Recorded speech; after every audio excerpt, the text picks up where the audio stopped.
Camillus, of whom Virgil sung, forced by fate, haughty Juno's unrelenting hate. Expelled and exiled, I left my father's shore. I bore long labors both by sea and land in that Trojan war. All this before I won the Latin realm and built this glorious and destined town. Rome, if any nation deserves the privilege of claiming divine ancestry, that nation is our own. When we declared that Mars himself was our first parent, father of Romulus, the man who founded our city, all the other nations of the world might accept it as readily as we accept Rome's imperial dominion. Good afternoon. Welcome to famous men of Rome. Please allow me, the legendary hero Aeneas, And me, the famous historian Livy, to take you on a journey in 3 parts. We will chart the Roman age of kings the glory of the Republic. and the power of the Western Empire. Please enjoy the performance.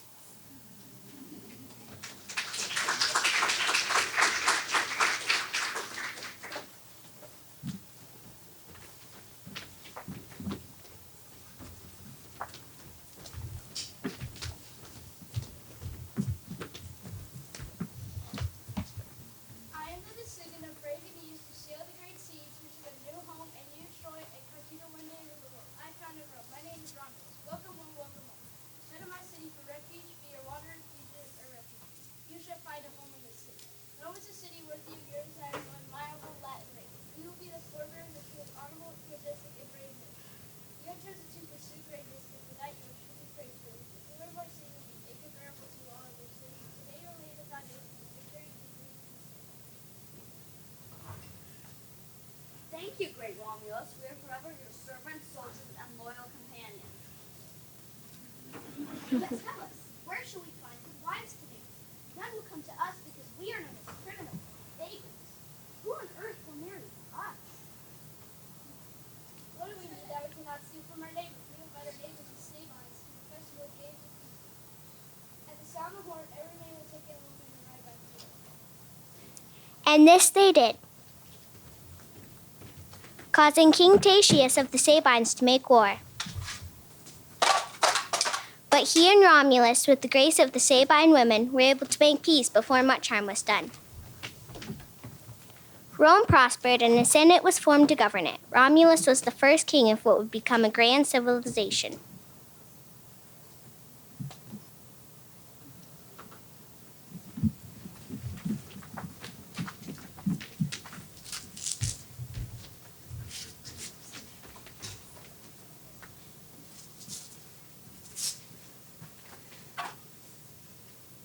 Rome became a civilization that not only acted grandly, but looked grand. Many splendid buildings were erected by the great King Tarquin. I am the great King Tarquin, and to anyone with the name Tarquin, power is the breath of life. To some, our name is ill omen, dangerous to liberty. But I did many great things. Here you see my racetrack with Servius Brutus. After King Tarquin, a man named Servius Tullius ruled Rome with goodness and gentleness.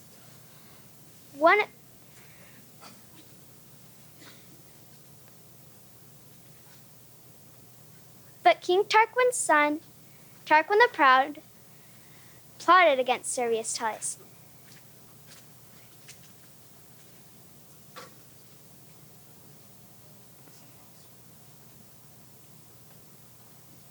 This impostor, Servius Tullius, shall not stand in my way any longer.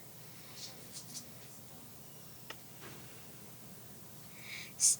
And so, Tarquin the Proud did as he said. Servius Tullius was killed. Tarquin the Proud became king. Tarquin the Proud would be the last king of Rome because he was such a cruel tyrant. One of his sons, named Sextus, insulted a young lady of the royal court. Her name was Lucretia. She was so ashamed that she plunged a dagger into her heart. At this outrage, a leader rose to defy the tyranny of Sextus and Tarquin the Proud. His name was Junius Brutus.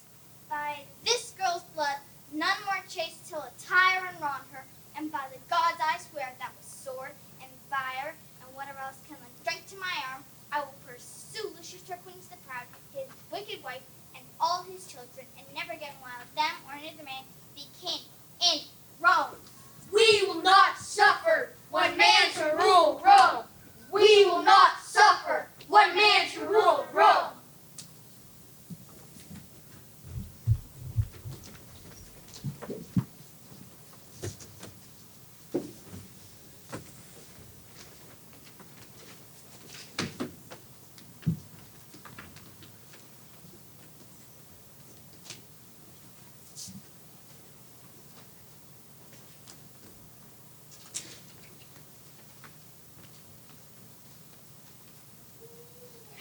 Junius Brutus was given as splendid a funeral as those early days of the Republic could afford, but an even greater tribute to him was the nation's sorrow, of which the most poignant expression was given by the women of Rome, who mourned him for a year as a father. It was their special tribute to his fierce championship of a woman's honor.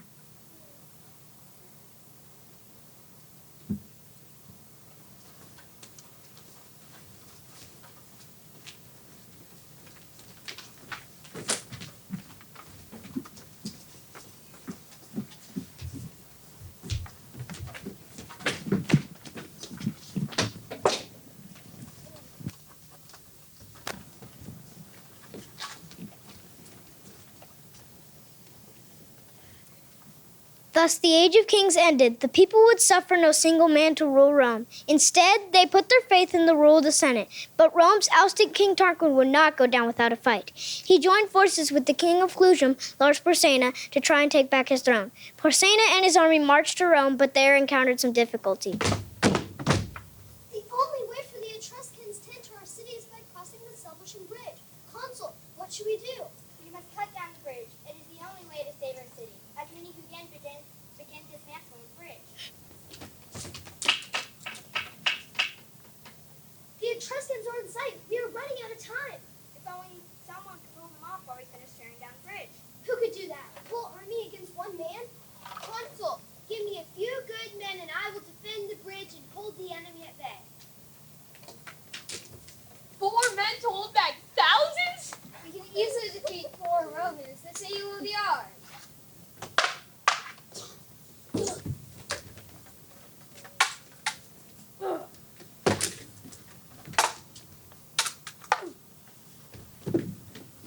Spurious Titus, the bridge is about to fall. Run back to the other side. I will stay and defend it.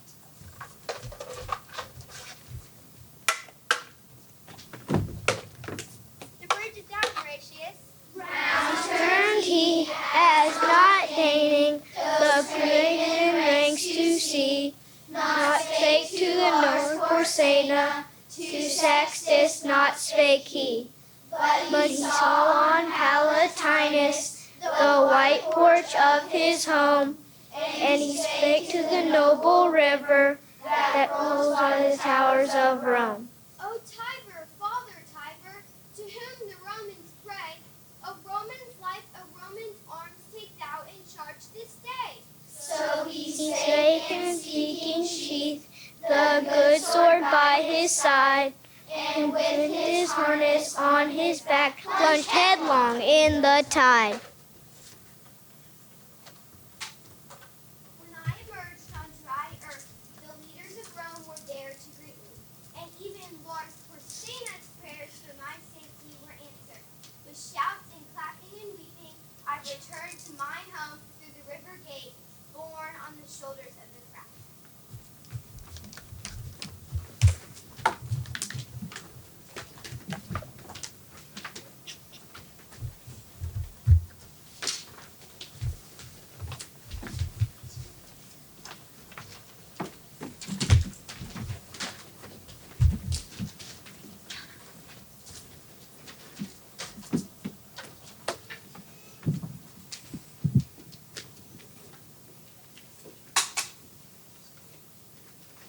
Horatius was well rewarded for his bravery and had a statue erected in his honor. Porsena decided to keep his army on the other side of the Tiber. His plan was to besiege Rome, preventing food from being sent in, thus forcing the Romans to surrender. But there's one thing Porsena had not accounted for: Gaius Mucius.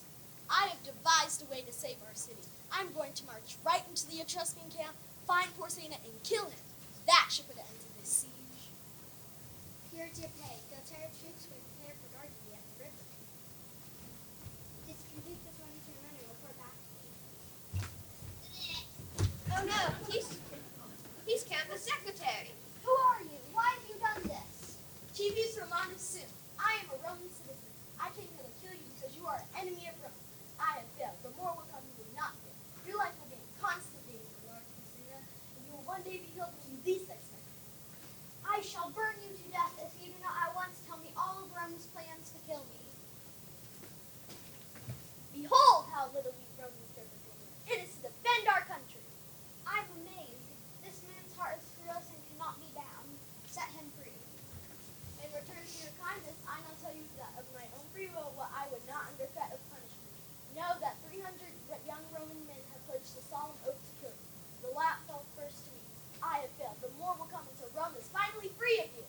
Porsena was so frightened at these words that he immediately sent messengers to make peace.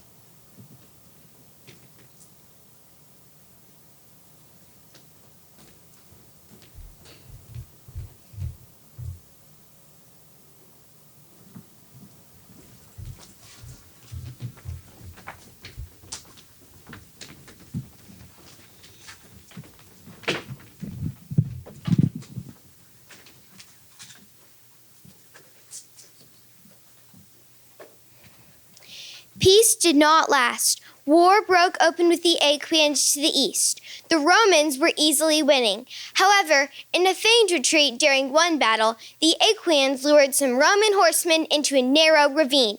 It was a trap. However, one Roman horseman did manage to escape. He returned to Rome to inform the Senate of the dire situation.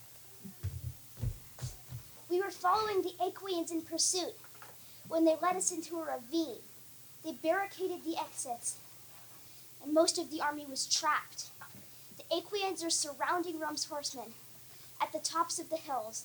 There is little grass for the horses, sparing water, and not much food. If we don't act quickly, they will die. For a while, the Senate saw little hope, but then one senator spoke up. There is only one man who can save us. Let's go to Cincinnati. And so they did. Cincinnati shall tell you the rest of the story. When the senators came to find me, I was plowing my fields. Because Rome needed me, I left my plow and gathered faithful men for my army. Before the sun set that evening, we marched to the hills where the Romans were trapped. In the quiet stillness of dawn, we formed ranks all around the Aequians. It was now they who were trapped. They fought desperately, but in vain. Rome was victorious again. I chose to spare their lives, but not without them passing under the yoke.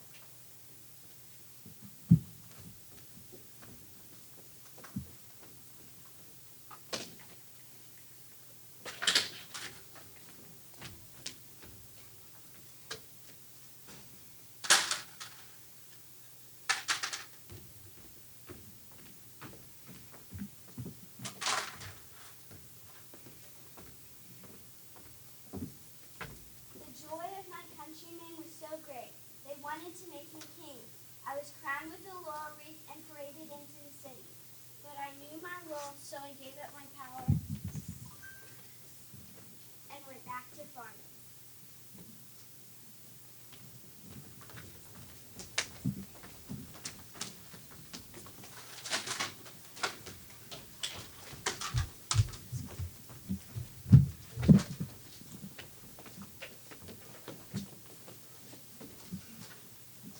When the Roman Republic was under a great threat, they appointed a dictator to have supreme power, but only for as long as it took to secure Rome's safety.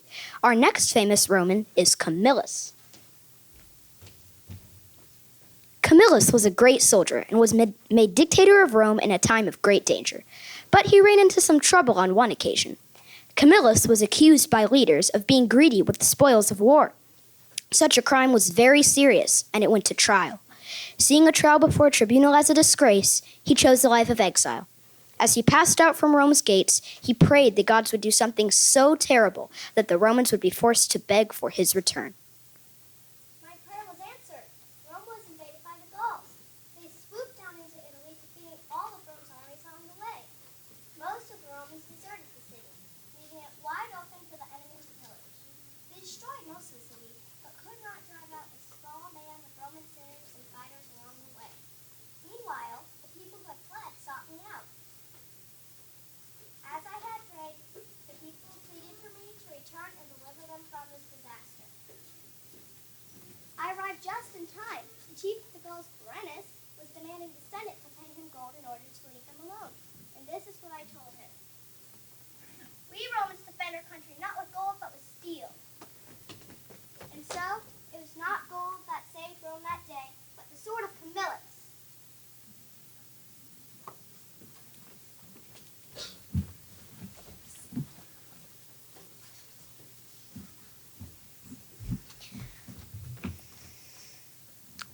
As the Roman Republic grew in strength, they became involved in a series of wars with the North African city of Carthage. Rome's greatest threat during these wars was Hannibal, the great general of Carthage. He traveled thousands of miles through Hispania and over the great Italian Alps. Rome's only hope was Scipio Africanus.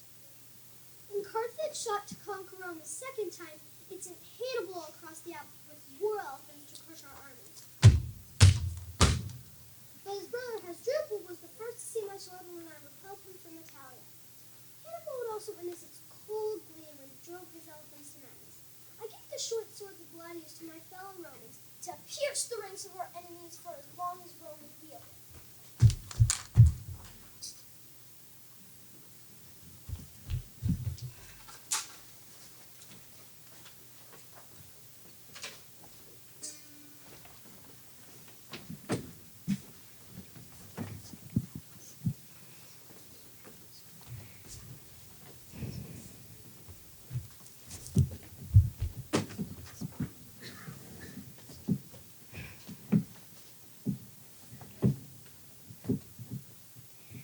Romans began to get lazy under the protection the armies provided them.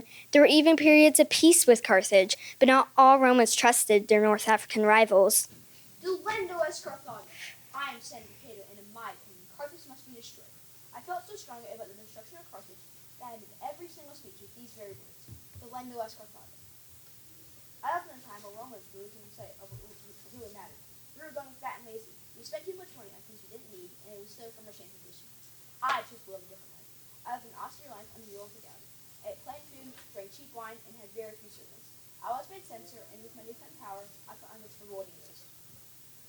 People do not need to get around in carriages, they can walk. I would be taxed for doing items that Romans held dear, like fancy furniture.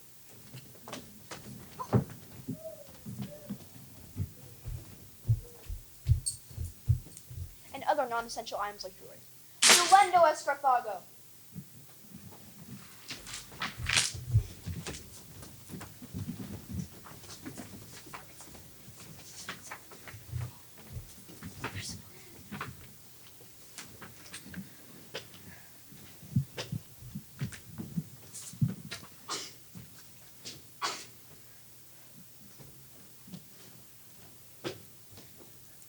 The military might of Rome grew, and with it grew the power and popularity of army generals. Leaders like Julius Caesar and Pompey the Great made great alliances to solidify the control of the Republic.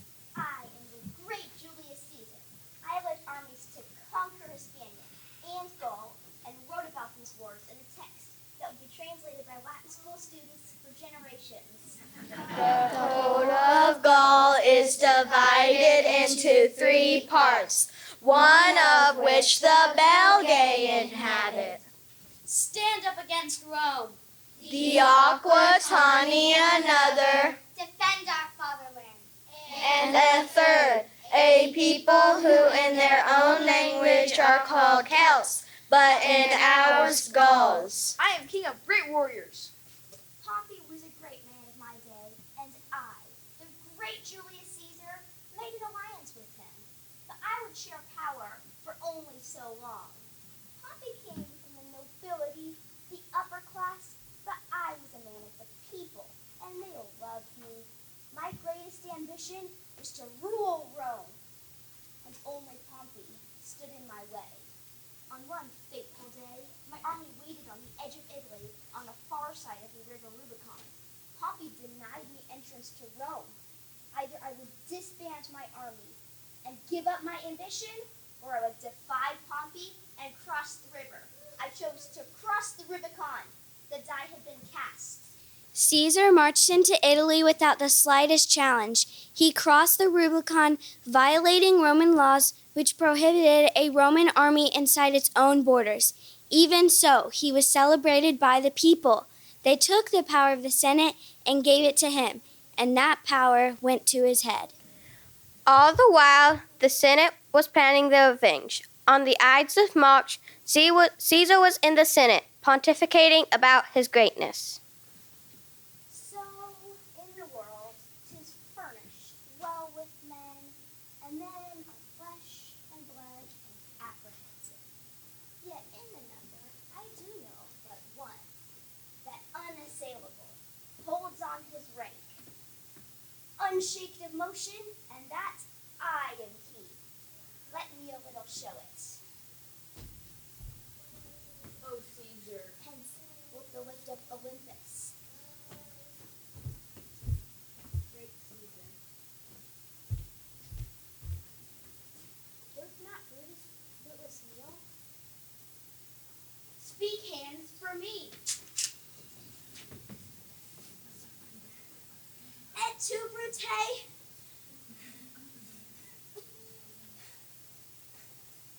Oh.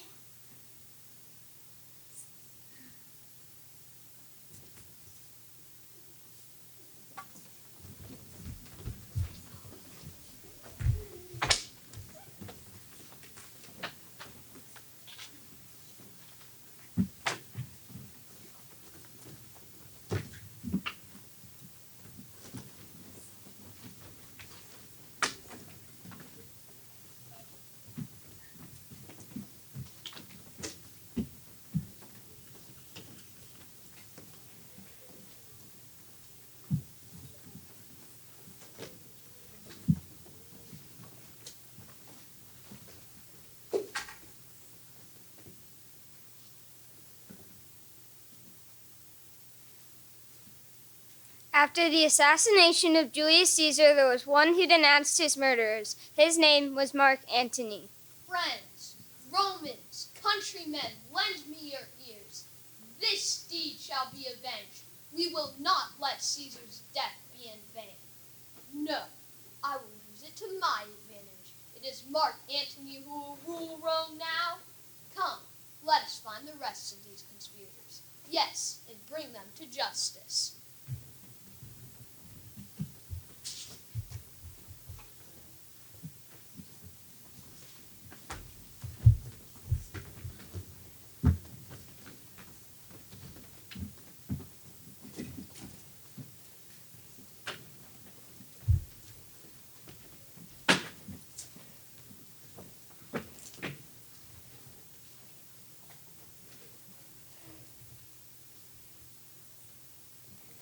Like Pompey and Caesar before, Antony made an alliance with Caesar's descendants, Octavius, but it would not last long.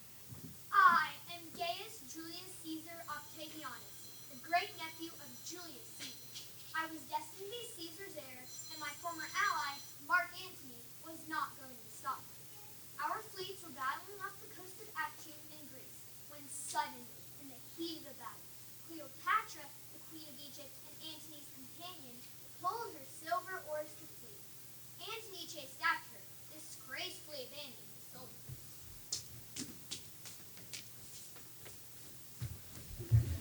I, Octavius, was now without rival. I quickly rose to supreme power as Emperor Caesar Augustus, bringing peace and order. My reign saw the flourishing of the arts, contentment among the common people, and the birth of the Christ. It was the beginning of a great Roman peace, the Pax Romana.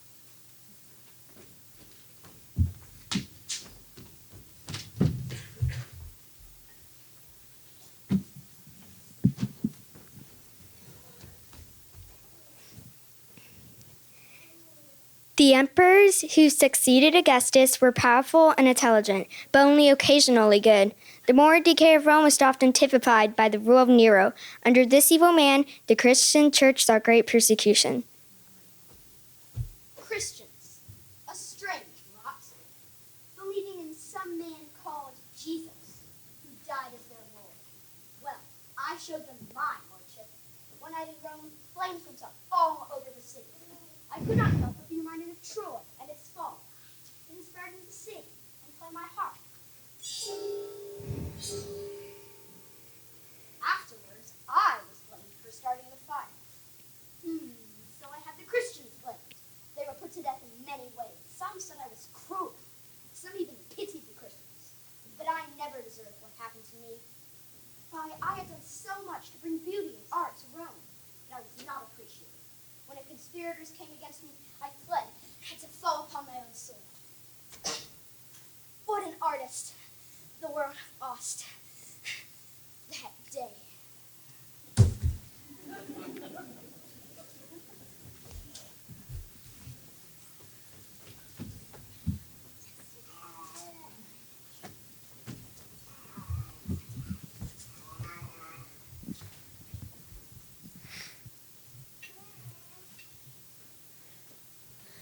Years passed, and Rome found itself being ruled by several so-called emperors who vied for control of the empire. Constantine was one of them.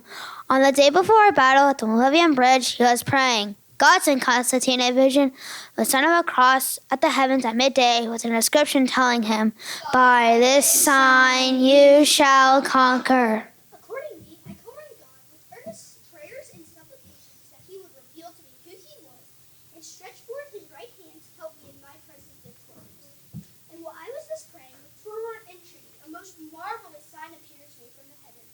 About noon, when the day was already beginning to decline, I saw with my own eyes the trophy of a cross of light in the heavens, above the sun, bearing the inscription, "By this sign you shall conquer." At this sight, I myself was struck with amazement, and my whole army also, which followed me on this expedition, and witnessed the miracle.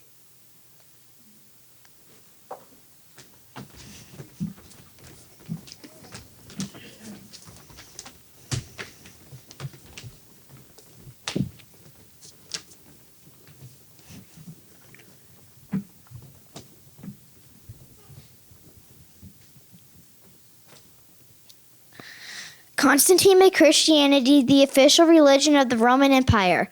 By then, the empire had been divided between the east and the west, and Constantine moved his government to the east to the city that would be named after him, Constantinople. This division of the empire, along with the new official religion, Christianity, did much to benefit the churches in different ways, although it did not prevent the west from being overrun by Gauls. Those who worship the old pagan gods blame this new Christian religion for Rome's fall. But in North Africa, a Christian bishop named Augustine famously responded to this accusation. Was it Christianity's fault that Rome was sacked by the Gauls? No. Rome's own pride and immorality were the source of its trouble. But Christianity offers citizenship in the city of God, where sin is covered by Christ, and where the pride of man is redeemed by the love of God.